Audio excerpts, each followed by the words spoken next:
itu semua yang songsang. Nah, kesan ini banyak tuan-tuan. Yang ini banyak ya. Ini banyak. Ini saya ambil dari semua punya semua Jordan. Nomor 1 yang sana, International Covenant of Civil and Political Rights, ICCPR. Apa kesan dia? Maka kesan dia kebebasan untuk murtad, apa lagi, banyak lagi sini. Ini yang ada kaitan dengan apa yang dilakukan oleh Komanggo. Yang keempat itu apa? 04, Sexual Orientation and Gender Identity, SOGI. Bukan SOGI. Ya, SOGI. Sexual Orientation. Daripada sini, kalau ini diberikan, maka kalau kerajaan memenuhi tuntutan mereka ini, maka hak-hak LGBTIQ, ada lagi, ada Q lagi, akan dibenarkan, memasukkan Akta 377E, kanun keseksaan, kan, dan lain-lain. Dan yang ketiga itu syariah. Kesan dia terhadap syariah, tuan-tuan, kalaulah tuntutan Komanggo ini dibenarkan oleh bukan, maksudnya PBB berikan tekanan kepada kerajaan Malaysia ambil, terima pakai, sign, tanda tangan untuk terima, akhirnya kita akan kehilangan mahkamah syariah. Pada ketika itu malah saya ingat pejabat mufti pun tidak ada. Kalau ada pun ada pejabat mufti, ada pejabat pastor, ada pejabat segala macam ada. Ya, macam di Indonesia ada Kementerian Agama. Bukan artinya agama Islam saja, agama lain pun boleh. Hari ini, malam ini kita dengar ceramah Islam. Besok waktu sama ceramah agama lain. Lusa agama lain. Padahalnya Islam di Indonesia itu lebih 80%, lebih besar daripada kita di Malaysia. Ya, begitulah. Baik, dan terakhir ya, yang kita sebutkan tadi, ancaman-ancaman terhadap umat, sama ada dalaman ataupun luaran, yang ya boleh menjejaskan akidah umat kita ini. Ini yang menakutkan kita. InsyaAllah di samping banyak lagi ancaman yang lain. Yang ini lain lagi. Saya sebut secara ringkaslah kristianisasi. Ini kita tahu mungkin di Tawau ini kurang sedikit bahangnya, tapi di KK bahangnya lebih kuat dan lebih panas. Ya, ini kristianisasi. Ini termasuklah isu kalimah Allah ini, kan, kalimah Allah. Negeri tiada sultan boleh guna kalimah Allah. Sabah sebenarnya tidak boleh. Fatwa kita jelas, tidak boleh. Dan kenapa tidak boleh? Kerana benda ini ada kaitan dengan evangelization, proses pengkristianan, ataupun dipanggil contextualization. Gerakan contextualization ini ialah mereka cuba menggunakan approach apa yang paling dekat dengan orang Islam, supaya orang Islam tidak sensitif. Dan ini berjaya di Indonesia. Bila kalimah Allah itu diguna pakai oleh diorang, akhirnya orang Islam sana tidak begitu sensitif. Akhirnya berjaya ditarik. Tarik. Baru-baru ini convention gereja SIB, gereja, salah satu gereja Protestan di Indonesia, orang mengklaim dalam masa 50 tahun mereka berjaya memurtadkan 20 juta di Indonesia. Ini mungkin orang perakuannya lebih-lebih lah daripada yang sepatutnya, tetapi 20 juta itu banyak itu tuan.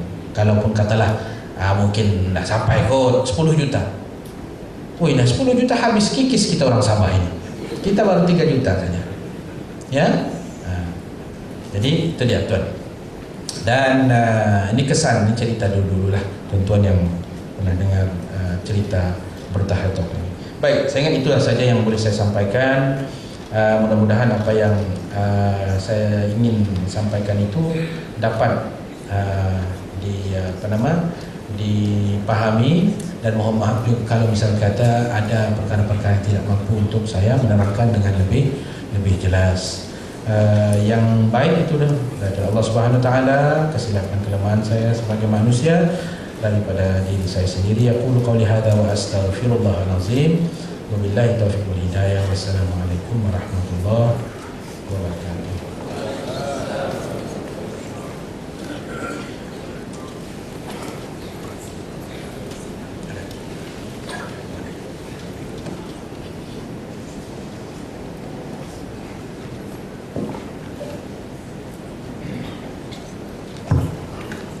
Waalaikumsalam warahmatullahi wabarakatuh. Majlis merakamkan ucapan sini tinggi terima kasih kepada sahibus sabaha Ustaz Haji Bungsu bin Aziz Haji Jaafar selaku Mufti Negeri Sabah atas penerangan yang telah disampaikan. Saya rasa cukup jelas yang telah disampaikan oleh Al-Fadhil Ustaz tadi. Jadi alternatif kita adakan sesi soal jawab 15 minit sebelum kita berehat. Jadi di tengah-tengah tu ada mikrofon disediakan. Jadi siapa yang ada soalan boleh kemukakan soalan sekarang dan di sana.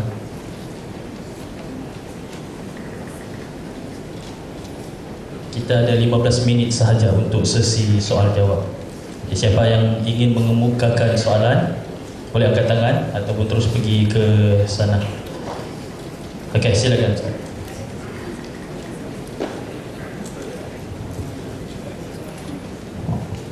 Assalamualaikum warahmatullahi wabarakatuh. Satu persoalan ketika bahis dulu ada beberapa kumpulan di Tawau ini disiasat dan hampir sampai hari ini apa keputusan, yaitu Islam Jamaah. Tolong Mufti bagi penjelasan, yaitu Islam Jamaah bagaimana kedudukannya. Sebab sudah pernah disiasat kalau tidak silap beberapa tahun yang lalu, tapi sampai hari ini apa keputusan. Kasih. Assalamualaikum warahmatullahi wabarakatuh. Jadi kita kumpul lagi soalan. Siapa ada soalan? Silakan tangan. Ustaz. Ustaz mana? Ustaz.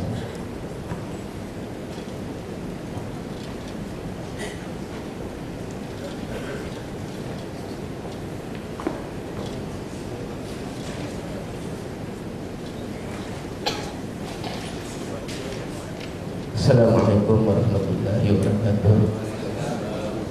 Saya Abdul Manab bin Abdullah, jauh dari Tawau Ustaz, itu kampung Jawa, Sisbul. Satu saja yang satu soalan, mungkin dua soalan Ustaz. Pertama, saya ingin mendapat penjelasan daripada Ustaz, sebab ini sangat sesuai saya rasa. Satu hadis yang diriwayatkan oleh Imam Muslim dan semua orang tahu hadis ini daripada Umar Al-Khattab, di mana Jibril telah bertanya kepada Rasulullah 3 perkara, di antaranya yaitu Islam, iman dan ihsan. Selepas Jibril pergi, maka Umar ditanya oleh Rasulullah SAW, siapa yang datang tadi? Maka telah dijawab oleh Rasulullah SAW oleh Umar, hanya Allah dan Rasul.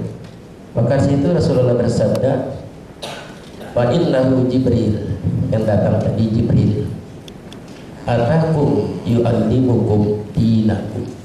Jadi yang saya ingin penjelasan daripada Ustaz, hubungan iman, Islam dan ihsan itu dengan yu'allimukum dinakum. Satu.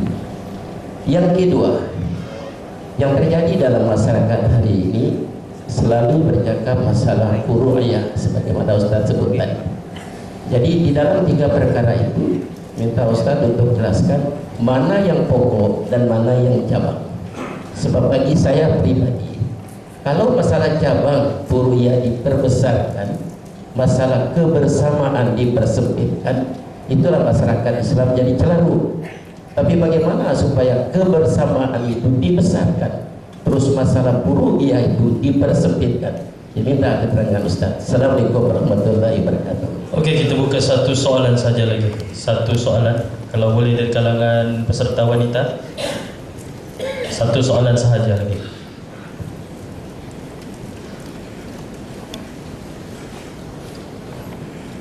Okey.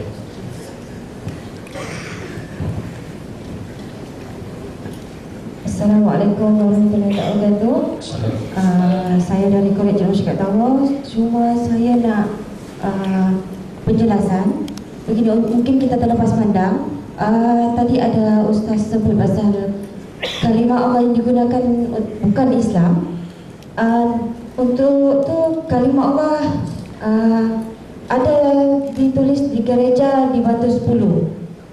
Ada, saya pernah nampak sekali. Saya cuba nak minta penjelasan lah kan, boleh digunakan atau tidak. Okey. Okey, alhamdulillah. Jadi saya serahkan kepada Al-Fadhil Ustaz untuk menjawab ketiga persoalan yang dikemukakan. Silakan Ustaz.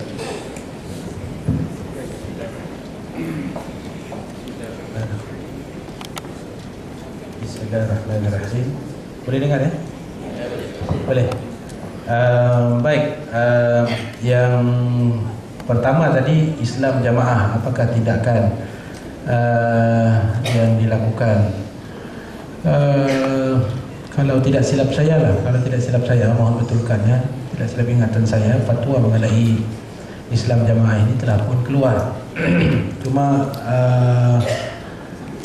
pejabat mufti ataupun mufti sendiri, bidang tugas dia hanya mengeluarkan fatwa selepas dinilai oleh Jawatan Konsul Fatwa Negeri sesuatu ajaran. Jadi kalau didapati bercanggah dengan ajaran Islam, maka kita keluarkan fatwa mengenai ajaran tersebut. Macam manapun, fatwa ini kita ada dua. Satu, fatwa yang diwartakan, digazet sebagai undang-undang, dan satu yang tidak. Bergantung kepada keadaan juga. Ada fatwa yang digazet, ada yang tidak. Jadi Islam jamaah ni saya minta maaf, oleh kerana saya agak baru, jadi saya tidak pasti sama ada ini telah digazet ataupun tidaklah. Jadi macam manapun, sama ada dia sudah digazet ataupun tidak, tindakan selanjutnya biasanya kita akan serahkan kepada penguatkuasa Jabatan Agama lah untuk mengambil tindakan. Jadi tindakan mereka ini akan bergantung juga kepada beberapa keadaan yang lain yang mereka saja lebih tahu. Jadi itu yang saya boleh komen dengan gerakan Islam jamaah itu. Kemudian yang kedua, ya betul lah, hadis yang disebut juga dalam hadis 40 atau Al-Arba'un An-Nawawiyah itu, hadis Islam, iman, ihsan itu kan, yang hadis yang daripada Sayyidina Umar Al-Khattab. Apa hubungan ketiga-tiga itu ya tuan dengan liyu'allimakum dinakum, supaya Jibril datang itu untuk mengajar kamu tentang agama kamu. Jadi apa kaitan? Ada banyak yang boleh kita ambil daripada hadis ini. Yang pertama, Islam itu dia bukan asasnya ikut-ikutan. Dia mesti dengan ilmu. Jadi iman kena ada ilmu. Ya, kena ada ilmu. Seperti yang kita bincang hari ini, manhaj Asy'ariyah dengan sifat 20. Ini semua sebenarnya untuk menyuruh kita memahami iman itu dengan ilmu lah. Kaedah itu tadi sifat 20, kaedah rububiyah, uluhiyah, asma wa sifat dan lain-lain lagi lah. Kaedah sekarang ini scientific punya kaedah ada juga. Dia tidak pakai tauhid rububiyah, dia tidak pakai tauhid uluhiyah, dia tidak pakai asma wa sifat, tapi dia terus direct mengkaji fenomena alam berdasarkan sains. Dan ini pun satu kaedah juga. Pokoknya ilmu itu digunakan untuk memahami iman. Yang kedua, ilmu itu untuk memahami Islam. Itu kita semua sudah tahu kan. Yang ketiga ialah ihsan. Jibril mengajar juga tentang ihsan, an ta'budallaha ka'annaka tarahu fa in lam takun tarahu fa innahu yarak. Kan? Mengajar kamu seolah-olah bila kamu menyembah Allah, mengabdikan diri kepada Allah, Allah itu ada seolah-olah di depan kamu. Dan memang Allah kita tidak nampak, tapi Allah Maha mengetahui. Itu peringkat ihsan. Orang tasawuf melihat tahap ihsan itu tahap fana fillah, itu golongan tasawuf. Tahap di mana apa yang kita buat ini bukan kerana kita mau pahala Allah, bukan juga kerana takut siksaan Allah, tapi kerana semata-mata kita cinta Allah SWT. Itu tahap ihsan. Tapi bagi kita orang-orang awam ini, kita salat pasal kita mau merebut ganjaran daripada Allah. Salah? Tidak salah. Memang itu yang Allah suruh kita buat. Kenapa kamu sembahyang? Aku takut masuk neraka. Salahkah begitu? Tidak salah. Tapi tahap, ya, tahap tentuannya. Baik. Jadi kaitan tiga-tiga perkara itu dengan ilmu amat cukup rapat. Malah ketiga-tiga itu sendiri berkait antara satu sama lain, di mana tanpa iman maka Islam tidak akan ada gunanya. Tanpa Islam malar iman saja. Kan, aku ini kuat iman, jangan kau main-main. Akidah ahli sunnah wal jamaah, tapi dalam poket ada 4 digit tuan. Itu masalah syariat. Tidak, dia mesti ada kaitan Islam, iman dan ihsan. Dan secara ringkaslah, yang ketiga tadi apa Ustaz? Daripada Kalimah Allah. Oh, kalimah Allah, ya. Baik, saya jelaskan tadi bahawa isu kalimah Allah ini muzakarah fatwa kebangsaan telah pun, saya ingat semua sudah tahu, ya, tidak membenarkan orang bukan Islam menggunakan kalimah Allah. Kemudian di peringkat negeri, ya, saya tengok, saya simak sebelum saya masuk pun kita sudah ada 2 fatwa tentang kalimah Allah. Dulu kalimah 32 perkataan yang dilarang orang bukan Islam menggunakan, termasuk imam, surau, masjid, kan, apalagi termasuk kalimah Allah. Dan kemudian terakhir 2000, kalau tidak silap saya 2007 atau 2006, kita review balik fatwa itu khusus untuk kalimah Allah saja, tidak dibenarkan digunakan untuk non muslim. Macam mana pun fatwa ini tidak digazetkan, tidak diwarta, maknanya tidak boleh dijadikan undang-undang dalam konteks Sabah ini. Itu di luar sudah bidang kuasa kami. Sebab fatwa yang sudah diluluskan ini, dia mesti pergi ke Majelis Ulama Islam dan mesti perkenan daripada tuan yang terutama yang di Pertua Negeri. Ya, tugas kami sudah membuat fatwa bahawa kalimah ini dilarang kepada non-muslim. Baik.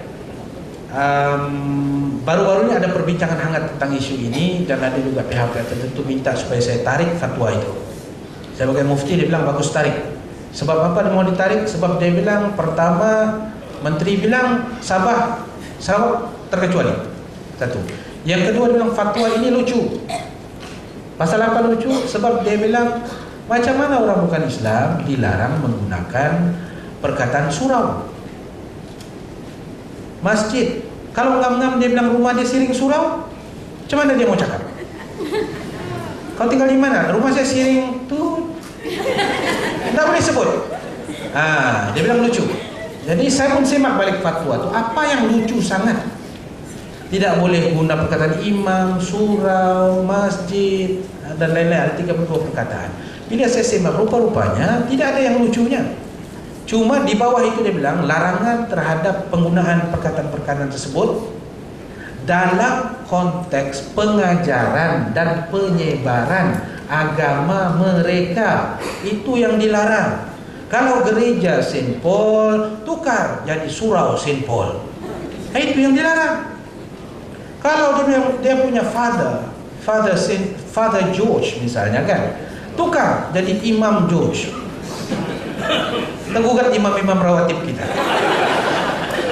Mana orang boleh guna juga imam juga. Yang itu yang dilarang untuk tujuan penyebaran dan pengajaran agama.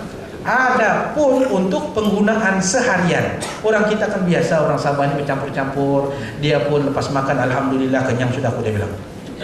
Kau bukan Islam, dah boleh cakap alhamdulillah. Tidak ada larangan. Kawan-kawan kita yang non-muslim kata insya-Allah, dia bilang, kan? InsyaAllah boleh bah kalau kau, dia bilang insyaAllah. Kau bukan Islam bang? Tidak ada halangan. Mudah-mudahan dengan kebiasaan itu hampir dia dengan Islam. Tetapi ada batasan. Jangan kita buka semua. Boleh bah, kan? Tuhan kamu boleh tukar guna Tuhan kami kasih pinjam. Tidak boleh. Sebab kita ada konsep Tuhan kita, qul huwallahu ahad, Allahus samad, lam yalid walam yulad walam yakul lahu kufuwan ahad. Kalau kamu mau guna nama Allah boleh, tapi penuhi syarat surah Al-Ikhlas itu. Kalau itu penuh, silakan. Kami lebih suka. Ya, tapi kalau tidak cukup syarat, jangan coba. Jadi saya ingat itulah yang boleh saya jawab. Wallahu a'lam bishawab. Alhamdulillah. Jadi mudah-mudahan dengan penjelasan, pencerahan yang diberikan oleh Al-Fadhil Ustaz tadi dapat mengurai sedikit kekusutan yang timbul yang dipersoalkan oleh para penyoal tadi. InsyaAllah. Okey, jadi majlis mengucapkan setinggi-tinggi penghargaan pada Sahibus Samahah Haji Bungsu Aziz Haji Jaafar selaku Mufti Negeri Sabah atas ceramah pertama tadi yang disampaikan, iaitu konsep akidah ahli sunnah wal jamaah beserta dengan soal jawab tadi. Jadi sekali lagi majlis merakamkan ucapan terima kasih kepada Al-Fadhil Ustaz atas kesudian menghadirkan diri pada slot yang pertama ini. Jadi diharapkan para peserta sekalian terus berada di sini kerana pada sebelah petang nanti Al-Fadhil Ustaz akan turut berada di atas pentas dalam slot mini forum bersama Mufti dan juga Al-Fadhil Ustaz Zamihan, insya-Allah. Jadi sekali lagi majlis mengucapkan jutaan terima kasih kepada Al-Fadhil Ustaz, dan saya menjemput Al-Fadhil Ustaz Mahathir bin Jamil untuk mengiringi Sahibus Samahah Ustaz Haji Bungsu Aziz Haji Jaafar selaku Mufti Negeri Sabah untuk menjamu selera. Dipersilakan.